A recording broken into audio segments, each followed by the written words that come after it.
The health and medical information provided during this webinar, as well as the questions and responses from the webinar providers, are solely for informational purposes. This content is not intended to take the place of advice or treatment from health professionals. Nothing presented in the webinar is intended to be used for medical evaluation, diagnosis, or treatment. It is not intended to substitute for your relationships with your own healthcare and pharmaceutical providers. Always seek the advice of your healthcare provider before beginning any new treatment, or if you have questions regarding a medical condition. Hello, everyone. Good evening. Again, my name is Raquel Nader. I'm a board-certified nurse practitioner. I'm one of the providers at Liquivita. We are a wellness center. We provide so many amazing modalities when it comes to weight loss and just overall health. We try to focus on holistic medicine, and that's just seeing you as a whole, spiritually, physically, and mentally, because this journey is just not about physicality. It's about also bringing those other components together so that you can be successful in your journey with your weight loss and longevity as you continue to age. So how do we define obesity? So many people just try to figure out, what does that really mean? What does that entail? Is it my BMI? Is it my weight? Is it the way that I look in my clothes? So based on this screen here, you can see that the body mass index over someone of the age of over 25 of a BMI is considered overweight. The BMI of over 30 is considered obesity. And then once you hit BMIs over 40, now that's severe obesity. In the United States, nearly 1 in 3 adults, as you can see, is 30.7% are overweight. That is an extremely high number. More than 2 in 5 adults, which is 42.4%, have obesity issues. And about 1 in 11 adults, which is 9.2%, have severe obesity. This is a definite issue that's going on in our country, and that's why we're here to make a difference. So let's see what the next slide says. So this is the prevalence. We just wanted to give you like a graph on how over the last 9, 10, 15 years on what the obesity numbers have been looking like in adults. This doesn't even include children as well. This just mainly focuses on adults since 2011 to 2022. The studies haven't included the last 3 years up to 2025, but you can see this climb is just, it's enormous. That's why we really need to take control of our diet, exercise, and just our overall mental wellness when it comes to what we're putting in our bodies. And that's not just what you're consuming mentally, but also what you're consuming physically as well.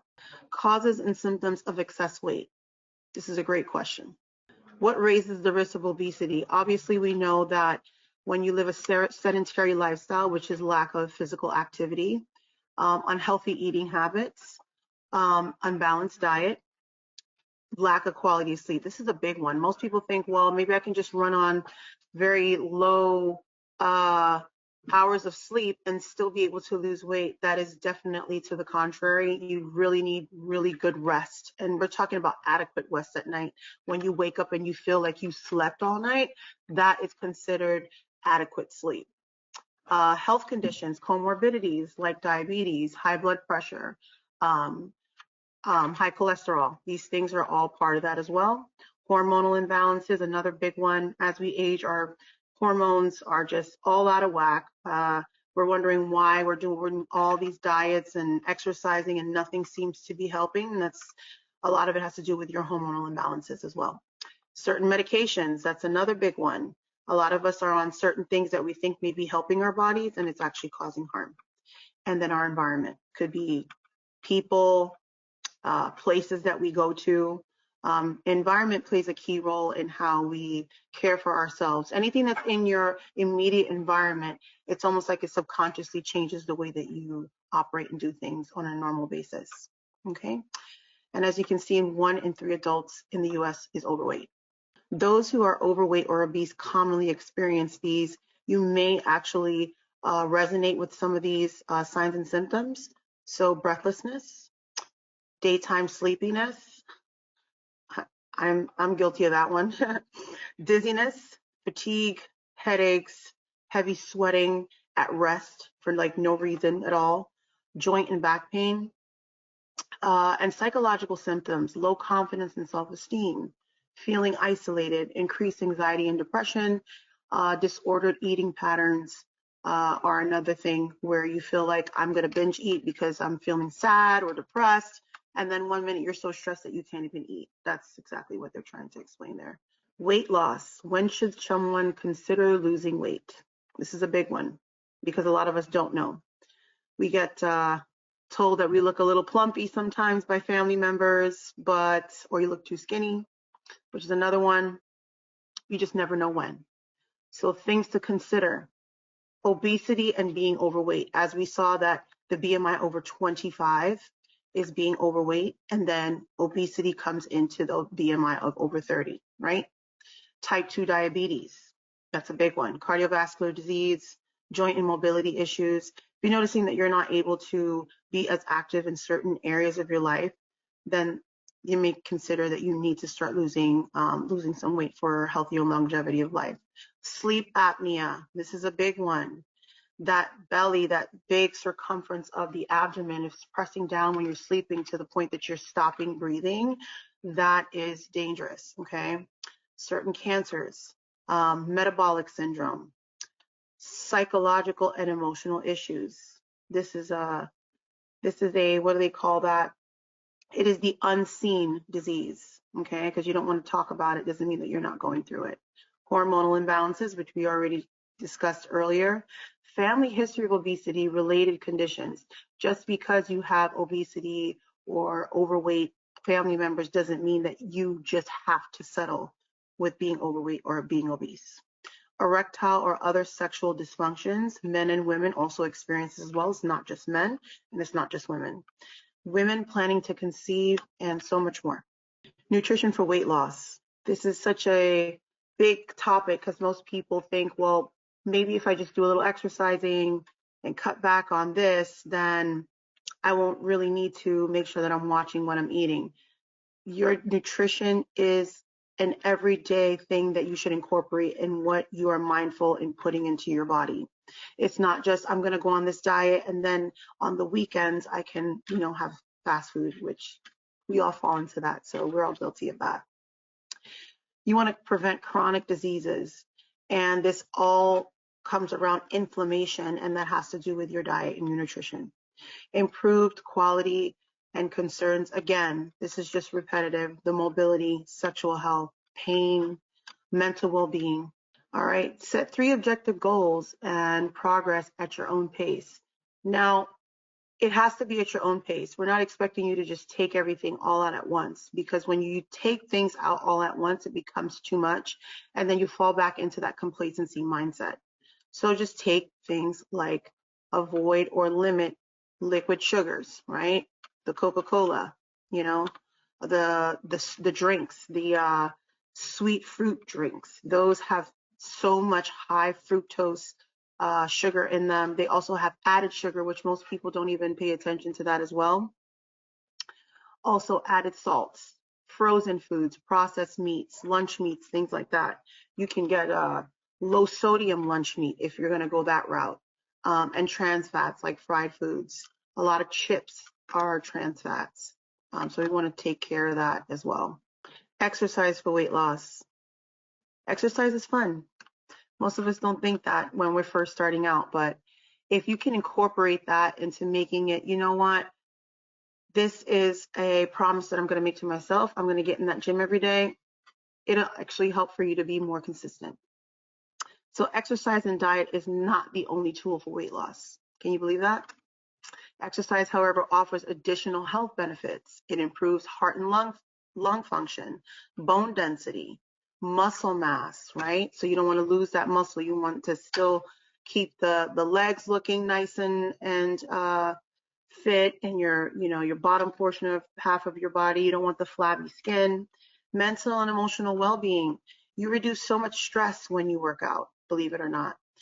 Reduction in blood sugars. If you're, having diabetes issues, improves fatty liver. Most Americans, mostly anyone that is overweight or obese, has fatty liver disease. Okay, and that's where you start to see that increased circumference of the abdomen. Exercise, particularly resistance training, helps you maintain your weight loss by helping you to preserve as much muscle as possible as you continue to lose weight. Muscle is key when you are with your longevity as you continue to age. When you age, you don't want to get into something called frailty. Frailty is a physiological disease that you can't even hold yourself up. You're so weak that you can't even hold your own body weight. A lot of us are more health conscious as we're starting to age. We have so much information out there that we're reading, and what is real, what is not, right? Anything that has to do with longevity that's going to keep you nice and healthy and able to still maintain your physical health. You can go on vacation and not feel like you're so tired. You want to sleep the whole time that you're there. You're actually able to do some physical activity. That is the longevity that we're talking about. Okay. Goals for physical activity are 2.5 hours total per week. You want to mix that with cardio and resistance training with weights. Weight training is great with keeping that muscle mass going and keeping you nice and strong. Medical interventions for weight loss. That's a big one. We all have been hearing about that, right? As you can see, look at these before and after photos. Who do you recognize there to the left? That was me. That's your girl. That right there is an amazing friend of mine, colleague, boss. She's fantastic. Look at her before and after photos. We are living proof, okay? We did this together. It was not easy, as you can see, but it is possible. So you may even resonate with some of those pictures that you see there, and you're like, wow, you know, that looks like me. And can I really look like that? Yes, you can, okay? With the help of the right coach and providers, that's what we're here for, and the right education, fact check information, you'll do so much, so wonderful, okay, in your longevity to life, okay? So I wanted to share that with you guys. I also wanted to share something else really quickly. That thing where it says emotional well-being, when I was overweight, I was almost 300 pounds. And I am now down 126 pounds in the last 2 years. And I've been able to keep it off with diet, exercise, and the modalities that we offer here at Liquivita. I would not post pictures online. Even with my daughter, I would take pictures with her, and it's just in my phone. And I was just so ashamed because I didn't want anyone to see how big I got. And that was something that psychologically played mind games on me, because the only person that I was really hiding from was myself. I had to live in this body. I knew that by getting that butter pecan tub of ice cream, which is my favorite. If anybody wants to buy me a tub of ice cream, you're more than willing to.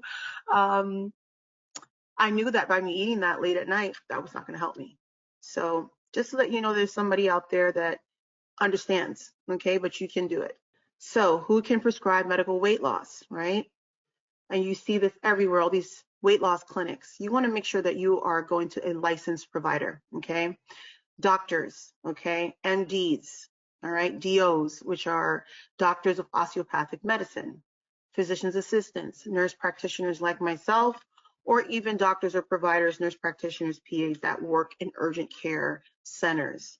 You want to make sure that they credential themselves. Just like in the beginning of this video, I credentialed myself. I said my name and I told you what my credentials are.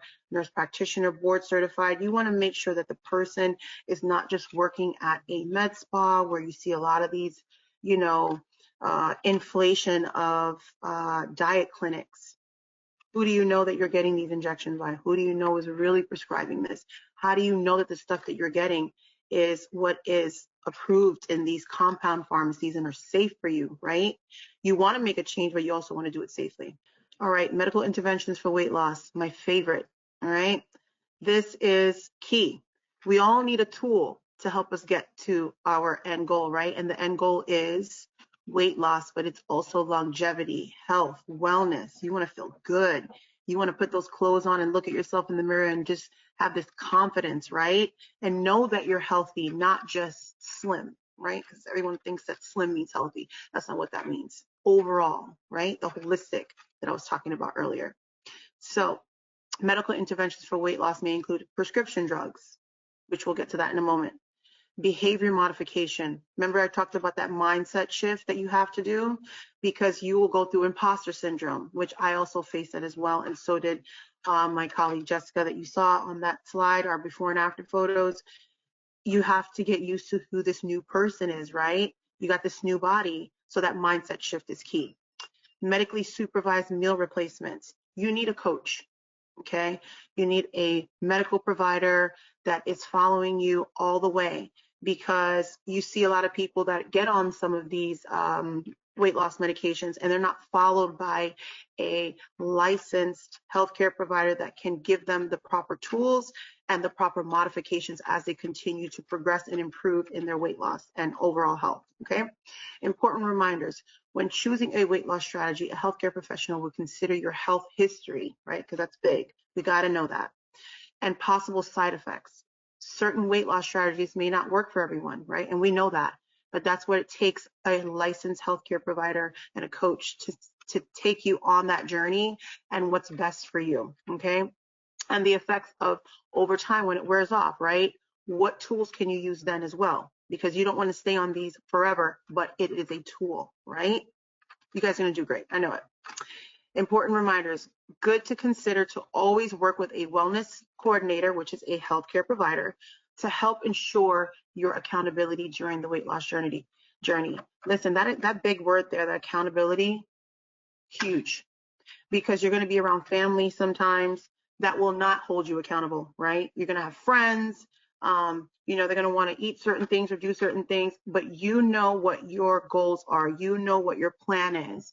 And that's where your providers come in to keep you accountable. And you'll start to keep yourself accountable because you're doing this more on a consistent basis. GLP-1. GLP-1s are the most common. The ones that we hear about are semaglutide. Semaglutide is Ozempic and Wegovy. Semaglutide is the generic name for it. Ozempic and Wegovy is the brand name. That is the brand of the medication, but semaglutide is the generic name brand for it, okay? Because I'm sure you're probably confused on all these different names. I just wanted to clarify that. Then we have tirzepatide, which is Mounjaro or Zepbound, okay?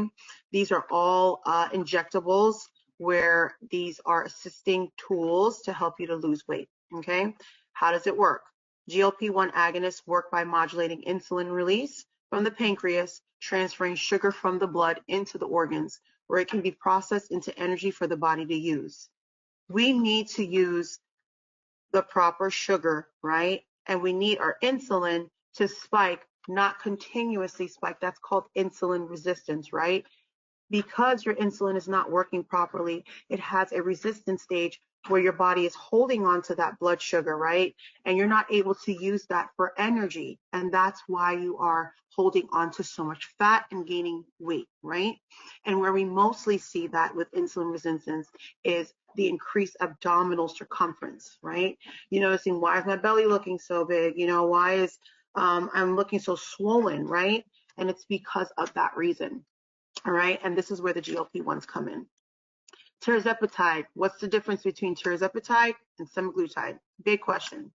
Tirzepatide is a dual agonist, meaning that it works on insulin and it works on other hormones to help you to assist losing weight. Synergistic means that it's working in a dual way, right, to help you to lose weight. Now, semaglutide is a single agonist, only targeting one of those glucagon peptides receptors. They both are great with kidney protection, cardiovascular protective, and overall to help bring down that blood sugar in a healthy way, get that insulin to increase to help you burn off that blood sugar. That's also going to help you in turn use that blood sugar as energy so that you can start to burn fat. All right. Amazing drug. It's going to help you to do so many wonderful things and be used as a tool to get to your weight loss goals. Okay. How is it administered? It is administered subcutaneously. Okay. Subcutaneous means into the fat, right? The preferable place to do that is in the abdomen. Now, when you're injecting, you're going to want to rotate sites. We're going to do a demonstration so you can see exactly how that is done. We're going to use a lovely model here that's going to show you exactly on a live person, what does it look like to actually pinch the skin, inject, what is the actual depth? What is the actual, the angle of the needle, right? because so many people are afraid. They're like, well, I don't work in healthcare. How do I know how to inject? Well, that's what we're going to show you right now. Okay, next slide. All right, so semaglutide concentrations. Our compound pharmacies, they use B12. You're looking at this big word, cyclocobalamin. I can't even pronounce it either, and I'm a healthcare provider. It's just B12, right? B12, as you know, it helps to increase that energy as well, and it helps to boost your immune system. So think about it. If you're getting something that's helping to assist with weight loss and get increased energy, it's a win-win, right? You're going to start to feel better. You're going to start to feel like, you know what, I do have the energy to go and work out now, right? It also helps with hunger. And we're going to talk about that in the other slides as well, right? We also have oral semaglutide, right? Doesn't work as effective, but you do have other options, right? And then tirzepatide is also another injectable, all right? And these are just some dose ranges that you can see like on the right-hand corner here. That is going to be dependent on your height, weight, and the dosing that we come up with, because it's going to have to be independent to you, okay? So next slide. Needle and syringe. I know this looks so intimidating when you see a needle. I want to show you guys something here. Just going to show you the needle, what this looks like. It is an insulin syringe, okay? A lot of you don't know what an insulin syringe looks like, so I'm going to show it to you. It's extremely tiny. Don't be intimidated by the long portion of it. That's just called the syringe itself. See? With the numbers on it, that's just a syringe. This, you pop this baby off right here. This is the plunger that's going to help to assist the medication that is going to be drawn up into the actual syringe, okay? This is the cap. You never recap because then you can stick yourself with the needle, okay? And we'll talk about that afterward. But I want you to take a look here. Whatever your dosage is going to be, right? This needle is what's going to go inside you. So you're not going to want to, you know, touch that or anything like that. You want to keep that as clean as possible, all right? When you draw up, the medication goes in this little syringe, and I'm going to show you when I inject into Jessica exactly what that looks like. So as soon as you inject in, this plunger goes in. There should be nothing left inside this syringe. If there is, that means that you didn't get all the medication in. You should not be taking that needle out of your skin until you have injected all the medication in. All right, guys? So that's what this looks like. It's not that as intimidating anymore, right? I hope not. See? I'm going to put that over here. And that's exactly what you see on the slide here, all right? Is the exact same size of that syringe with the needle on it, all right? The syringe is a plastic part, which is that one with the numbers on it, that's plastic. And then obviously the pointed end is where the needle is, and that's what's gonna be inserted into the body, all right? The subcutaneous tissue that I was talking about. And the actual size in milliliters, it's just 1 ml, which means 1 cc of fluid. You guys don't know what that is, but we just want to at least just give you what those numbers look like. Education is key here, okay? Next slide. Okay. There we go. All right, usage and dosage, all right? Commonly asked questions. A weekly injection is administered in the abdomen. That is what's the dosage is going to be for this medication. So whatever you draw up, you're going to give that to yourself weekly into the subcutaneous tissue that we spoke about. The length of the treatment plan varies from person to person, but most lasts about 8 to 16 weeks. There's something that we talk about when it comes to our clients. We like to microdose. You should never abruptly stop taking any medications, okay? So we like to continue that journey, and this is why you do need a healthcare provider like myself or someone on our team that's going to help assist you as you continue on your journey, because just stopping this, we don't want that rebound to happen, right? So you want your body to consistently just come down until it is at a nice baseline, and then we'll help you and assist you as you continue to go and give you more tools, okay? So common side effects of GLP-1 is nausea, vomiting, diarrhea, okay? Avoid strong smells, eat crackers sometimes if you're feeling a little nauseous. Ginger-based foods like ginger tea is actually helpful. Drinking more water helps with constipation, believe it or not. And eating foods that are high in fiber, like vegetables. Vegetables are a nice, beautiful, natural fiber content of food that you want to be consuming on a daily basis. it is going to change your taste buds. So the things that you normally would like to eat before, like certain sweets, certain salty foods, you're going to notice that you don't actually crave those things. And that's how the GLP-1s work. They're excellent when it comes to how the mind and gut work. And that's exactly where they work. The mind and gut, they actually have a very close relationship. So it sends signals to that brain and it's telling you that you're hungry, but you're actually not really hungry. And then your brain sends signals to your stomach and it releases these little hormones that tells your stomach that you're hungry. And this is why that brain to gut mind connection needs to be nice and fused synergistically together. And that's where the GLP-1s come in, okay? Most common side effects, like we said, nausea, acid reflux, bloating, and constipation, because again, you're not eating as much as you were eating before. GLP-1s cause a little bit of these digestive enzymes to just control and slow gastric emptying, meaning that you're not, those hormones that make you hungry, those are actually kept at a minimum. So if you're not putting much food in there, what do you have? Gas, right? You're not putting much food in there, you're going to have constipation. So that's why it's key that you always stay hydrated. If you're someone that doesn't like to drink a lot of water, you got to put an alarm on your phone to just remind you that you need to drink water, okay? Eat bland foods, low fat. Don't lie down after eating because that's going to help to minimize some of that acid reflux. Eat slower because you're going to feel a little nauseous, right? Eat smaller portions. Remember, your new body cannot sustain the amount of food that you were eating before, right? The imposter syndrome. So just slow down. If you feel full, stop. That means that is the size of your new stomach now, right? So that's what we mean by that mindset shift. So this is the vial. This is from our pharmacy here. This is what's going to be injected into Jessica. Just like I talked to you about earlier with the syringe, you're going to get obviously a pack of syringes that's going to be sent to your home, right? And if you don't feel comfortable doing this, you can come to our center, to Liquivita, and we can show you exactly how to do this. Walk you through everything, make sure that you feel comfortable, that you understand everything, because this is going to be your new journey now, right? It's going to be your new journey of your new body, your new life, basically, a healthier life, right? So we walk you through every step of the way. And then we will set up times where you guys will come in and we check in, we weigh you, see where you're at in your journey. And then sometimes we will have to adjust your dose, depending whether we go up or we go down, based on how you feel physiologically. So I'm gonna wear my gloves. We're gonna bring Jessica on right now.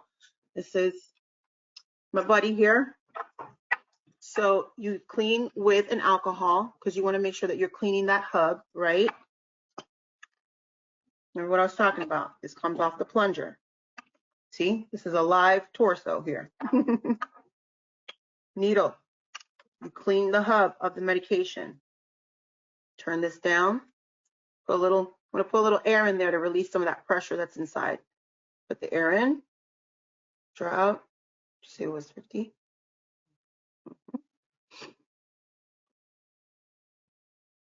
Gonna get a couple air bubbles. That's okay.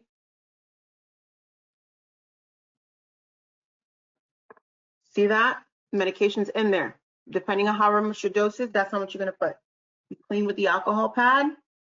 You grab the subcutaneous tissue and you go in at a 45-degree angle. 1, 2, pinch. You're just injecting. Look at that. Okay. Wipe with your alcohol pad. Make sure that you are rubbing, right? You want to make sure that that's getting in there. It's absorbing nicely. You shouldn't feel any lumps or bumps. Now, the next week when you go to inject, make sure that you're keeping a log of where you're injecting because you have to rotate sites, all right? So this week, Jessica saw that I did the left side. The next week, she'll do the other side, okay? And that's how you will be administering your GLP-1s, okay? It's going to come with this instruction manual there that's going to help you with a guide so you can keep track. It's almost like a little diary. It is fantastic. You can put your weight there, your starting weight, just your injections, everything. It's just so self-explanatory. And even on the back, it even shows you how to draw up exactly what I just did. Now you tell me that's so easy. It tells you how to clean, how to store, everything like that. It's a little journal for you. So how long will I be on this medication for, right? This is the big topic. So every patient's needs are different, right? And just like we just discussed earlier, 8 to 16 weeks is usually the mark of where we try to keep our clients. We don't want to keep you on forever, right? A tool is to be used temporarily, not forever, not permanently, right? So working along with the healthcare providers, we ensure that you reach your goals. Once you reach your goals, then it's going to be determined how you're doing, and based on your weight, how you're feeling in your clothes, the feedback on side effects, that's when we start to bump down, right? We do a measurement of your waist circumference, and just targeted areas of your body that are important to show like the journey and the difference in weight loss, and especially the waist circumference. That's a big one, right? Then we will start to come down on the dose. What we've been finding that's been very helpful is microdosing, right? As we get you to your goal, we start to microdose. Micro just means a small, tiny dose, just to keep you at that nice maintenance, right? Because we don't want you to just stop. Once you become at that goal, you feel great, you feel improved, then we will see and reevaluate to see if you're even a candidate to come off, okay? So again, like I said, it's a tool, it's not to be used forever. We decide to taper down, like I said, each month on the dose, and we spread out each injection maybe every 2 weeks instead of every week. That's what we mean by microdosing, okay? Key points for GLP-1s. Number one, weight loss, right? That's what everybody wants, right? But that's also going to lead into health and wellness. Gets you feeling fuller sooner. I don't know how many of us feel like that is one of our goals. Like we want to eat and not feel like we're not full. I mean, that we are full. We eat so much and then we get hungry again. You want to feel full. You don't want to feel like you're overeating, right? Suppresses your appetite. You don't want to feel like you're eating too much, and just making sure you're eating just enough just to sustain your new healthy body. Improved energy, increased confidence, like we were talking about. You want to wear your clothes and feel good in it. You want to look in the mirror and say, wow, I'm actually fitting in those jeans that I haven't worn in years, right? Reducing the cravings. I know we have these just insatiable cravings. You can still have the things that you love to eat that make you feel good, but you should not be eating it in excess. Medical interventions that can be safe and effective way to lose weight, and that's the GLP-1s. And always consult with your healthcare professional before starting or changing a medical weight loss plan. You do not want to stop. You do not want to increase any of your dosing or come down on your dosing without coming and speaking to your healthcare provider, because we are the ones that's coming along with you with this journey, and we're keeping you accountable, right? So that's going to be our relationship moving forward. To start us off, we're going to be in the weight loss general topic.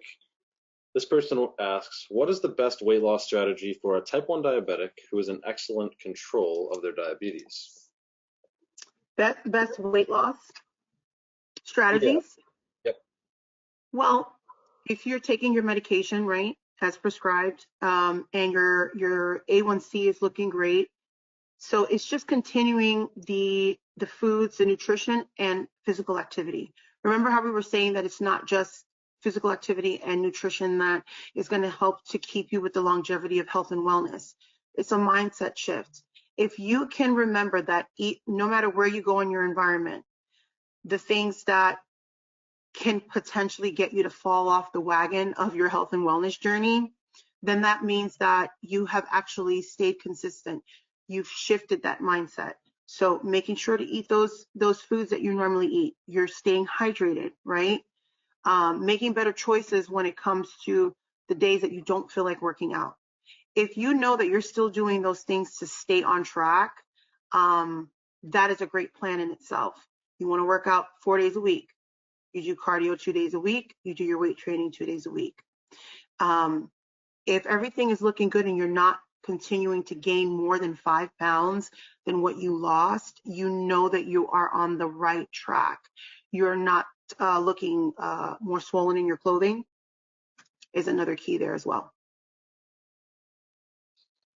I hope that answers your question. That is great. Moving along to our next question here. This person asks if you have any advice on how to control late night cravings. So maybe some alternatives or suggestions there. That was a big one for me. I, at the time, was still working ICU, and I would eat late at night. I'd be up late and eating, and I was also a student too. I was studying to go back to school. So what was helpful for me was drinking a lot of water. Water will be your best friend. Tea, anything that's going to give you that burping sensation. Um, a lot of the times you think that you're hungry, but it's not that. Your insulin is spiked, okay, because you're eating too much food that is causing your blood sugar to be raised, and so your insulin is spiking. So it's almost like an indication, like, well, my blood sugar is low now because my insulin is bringing down my blood sugar, so I must be hungry. No, that is just the mind and gut disconnection that I was telling you about. Water and tea. Also, fasting. Fasting is a big one. If you can fast, right, and start small, don't start with the nomad. Everyone wants to do 20 and 4. No, do a 3 or 4 hour fast, you know. But definitely keeping your stomach full with liquids, non-sugary liquids like teas, decaffeinated preferably, especially because it's nighttime, and staying hydrated is a great way to keep your stomach nice and full without you having to eat the late night cravings. Some great tips there for sure. Alrighty, moving along to our next question. This person asks, what is the best way to burn excess belly fat? Very good question. I'm sure you guys see the fajas, right? Whoever's not Hispanic that's on here, fajas, those waist trainers, right? People think that if they wear that, then that's going to help the waist circumference. That's not necessarily the case. So when I was telling you about fatty liver, right?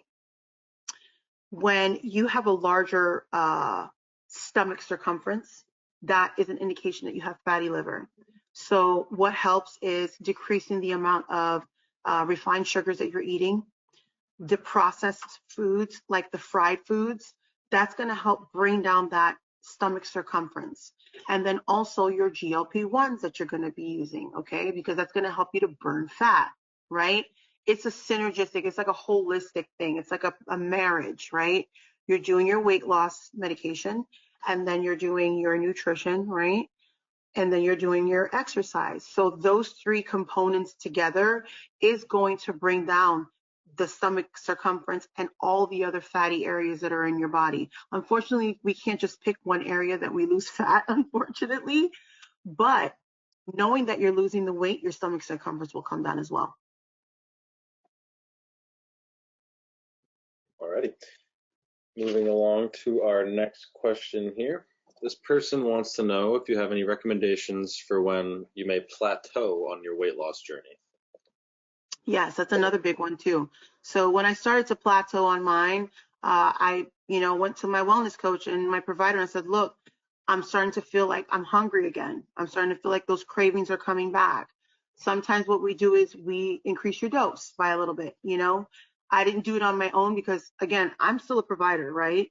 But I was being held accountable, and I had to be held accountable. And how I did that was following with my provider. They're going to give me the best coaching, right? Just because I'm a provider doesn't mean that I don't need coaching as well.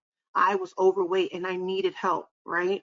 So I knew that by me following exactly what that plan was, that I was also holding myself accountable. So we increased the dosing.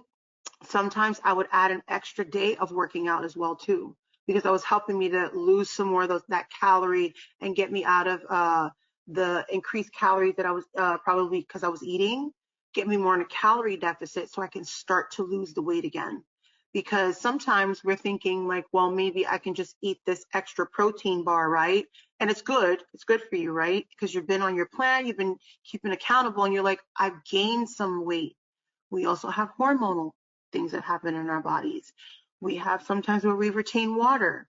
Sometimes the weight on the scale is not exactly a true number. You need to look at how you're feeling and looking in your clothes, right? So how you do that, you just modify a few things, and that's with the help of your healthcare provider. Very good, yeah. Moving along to our next question. I think this is probably a misconception, but we're going to find out. Do you need to eat vegetables to lose weight? No. It should be a part of your nutrition. Yes, absolutely. Because remember we were talking about what does vegetables have, right? Fiber. Fiber is a big one. You know, you're going to be on your new weight loss journey with your GLP-1s. You need something that's going to help assist you to use the bathroom. So not only does it help you with fiber, right, to assist you to go to the restroom more naturally, right? It also has vitamins. It has things that's going to help with your hair, skin, nails, cardiovascular function, right? Your kidneys. Vegetables has high water content in it, right? And that's going to help assist your kidneys to build up that water that you're going to need to help you to not be constipated. Vegetables just has so many different benefits, but it's not the only thing that's going to help you to lose the weight. It's going to be a balanced diet, like protein. Protein is another big one because that's going to help you to keep those muscles, right? Vegetables only diet is a misconception, and what we've been taught is the only way to lose weight. It is a huge misconception. I can tell you right now that I don't just eat I eat vegetables. I even eat carbs, which like everyone's like, oh my gosh, carbs are the devil. It's the type of carbs that you're eating, right? Like you don't want to be eating fried French fries. That's a carb, right? But you can have baked potato. It's made from the same vegetable, right, as a potato. It's just how you eat it and how you cook it, right? 100%. Some great takeaways there. Great to be balanced. Yeah. This next question, I think it's kind of similar to the other one we had about cravings, but this is more so a daytime craving. So how do I control my cravings for sweets? Another big one. So your GLP-1s are going to be your best friend because they change actually the taste mechanism in the way that your taste buds are, right? Like I said earlier, it's going to change some of the things that you used to crave before. Like you'll eat it, right? And you're like, ew, I don't like that. That's not as appetizing. That is a great sign. That means that now your body is changing, right? That means that that GLP-1, that's the tool, is actually working now. So now that thing that was your favorite, that was actually assisting you getting, more unhealthy, gaining weight, that you were eating in excess, now it becomes less and less and less, right? That is the perfect tool. Now, do you see why I call it a tool? Because it's going to help you to bring down that craving to eat the bad stuff, right? And keep your mind on that goal to keep you accountable. Other things too, you can eat sugar-free candy. Like if you like candy, like I love candy. So I go to the store and I look for sugar-free stuff. Don't look for stuff that says sugar-free but added sugar. Stay away from the added sugar. That added sugar, you don't know how much the added sugar. They don't tell you how much is in there. So how do you know what's in there, right? So it's just like little things like that help you to kind of, you know what, I didn't know that this was an option for me. And then you probably won't even want to eat that bad stuff anymore. Very true. Some great tips there to stay away from those sweet cravings during the day. We're jumping up or over to another group of questions here. So this first question in this next group, if you choose GLP-1 injections, is it true that to maintain your progress, you have to keep using them? So like we discussed earlier, we don't want to just abruptly stop anything that we're taking, right? It is a prescribed medication that we're using as a tool, right, to help you to assist you lose weight. You are going to be followed by your healthcare provider. Like I said, we don't want to just stop. So once you reach your goal, your weight loss goal, right, we want to microdose you, right, depending on how much, you get to your goal. We don't want you to yo-yo backwards, right? So abruptly stopping can cause a yo-yo effect. Your body was so used to you being on this tool for so long, and then now you're just going to stop. So what we do is we like to microdose you until you get to a nice weight.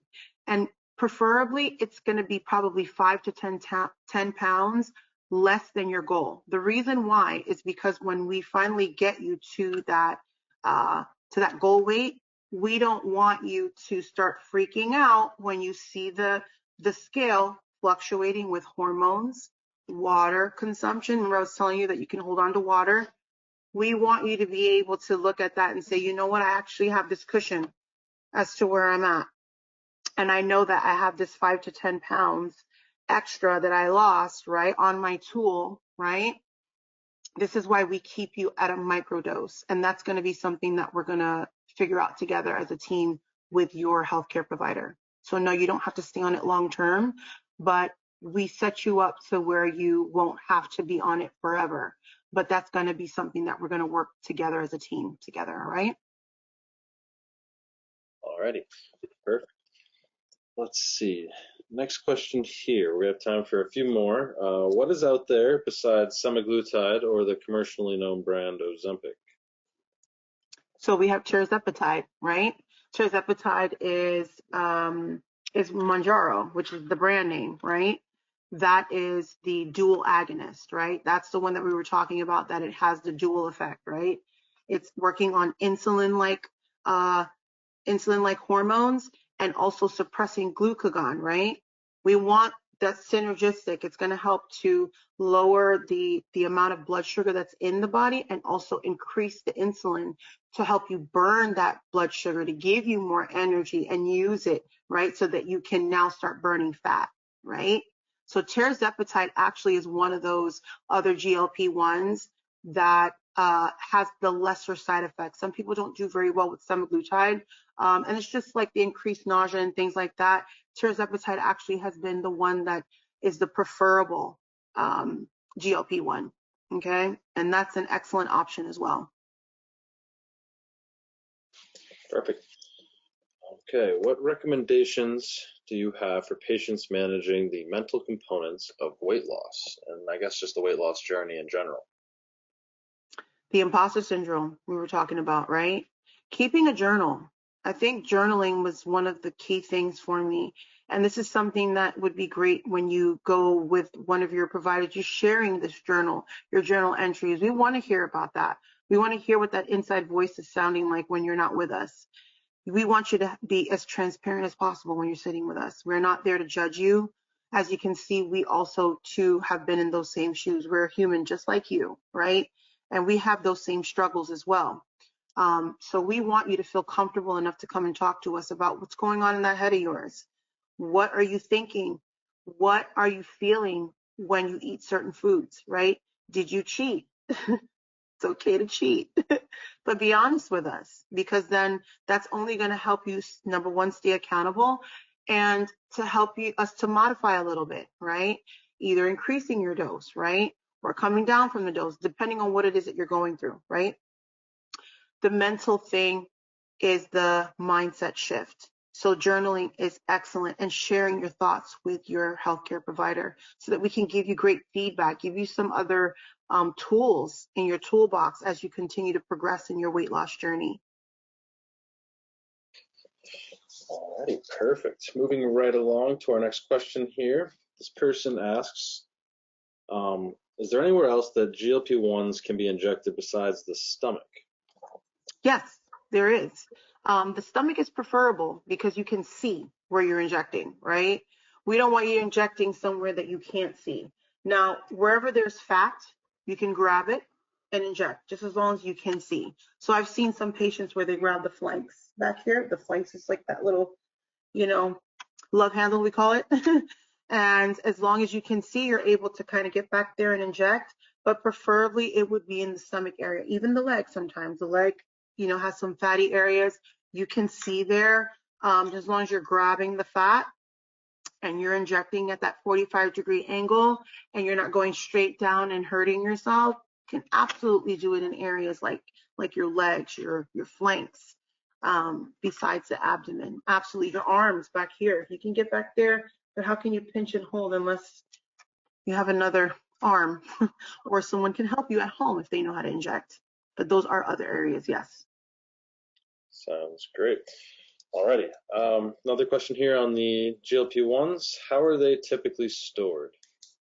So you have to keep it in the refrigerator, not in the freezer.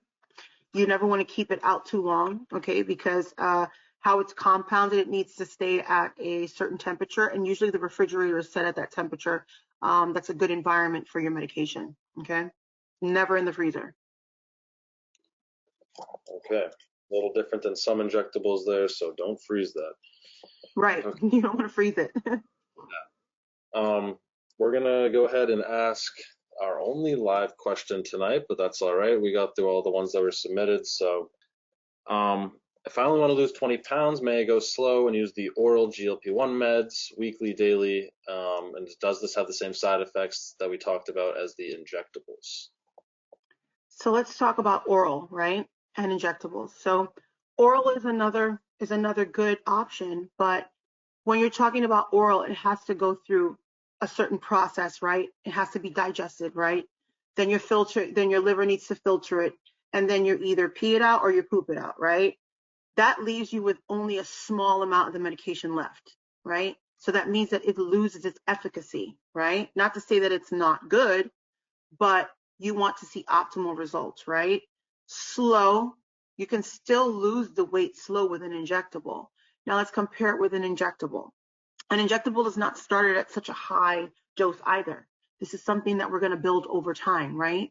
We said that this is a journey. This is not going to be a race, right? You didn't gain this weight overnight, so you're not just going to use this medication. It's going to work overnight, right?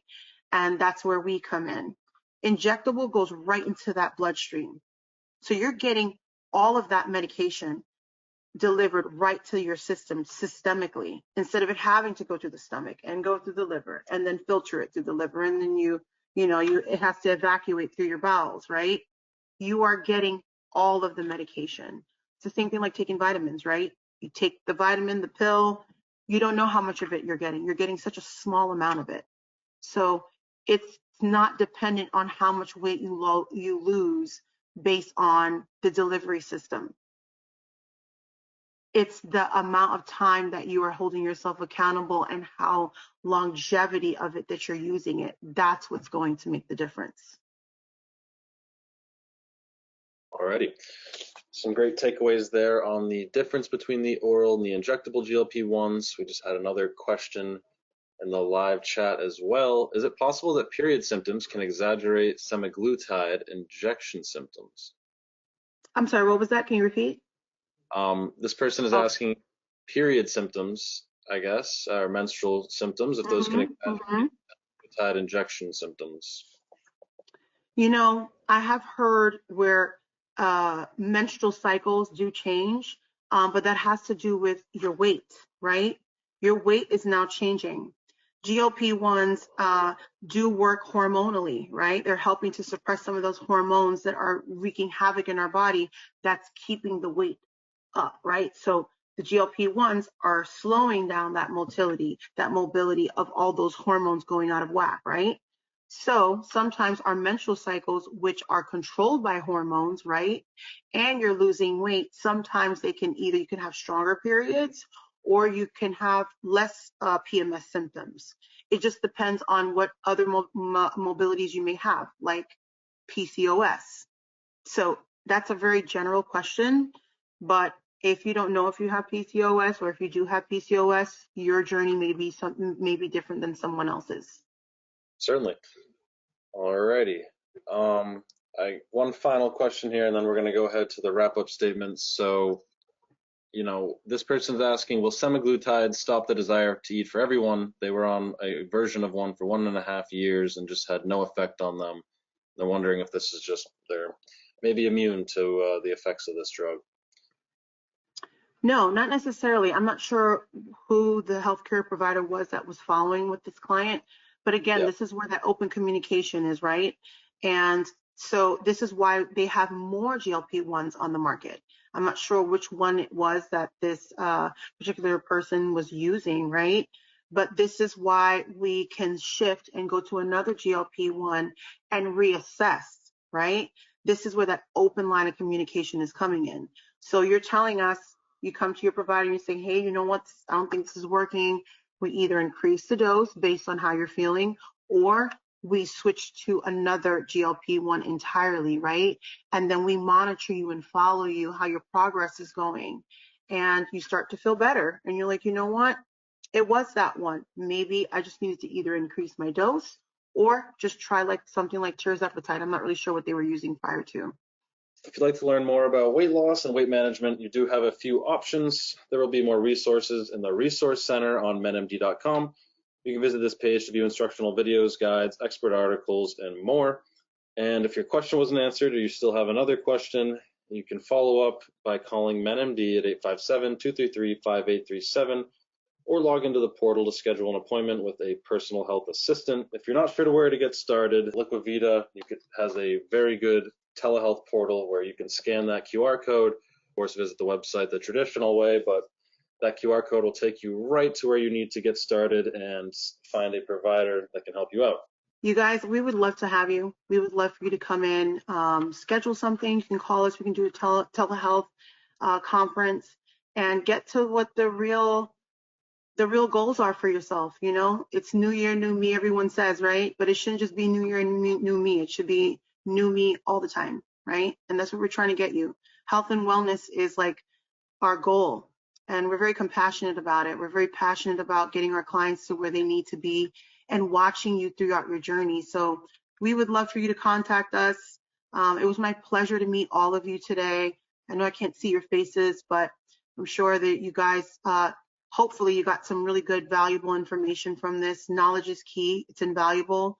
I wish you all the best of luck. Happy New Year to everyone. You take care of yourselves, okay? Thank you so much for having me. If you found this video helpful and want to stay in the loop with our growing men's health community, be sure to subscribe to our channel and click the bell to be notified when new content is available. Your support makes it easier for other men like you to find these helpful resources. Thanks again for watching. We hope to see you again.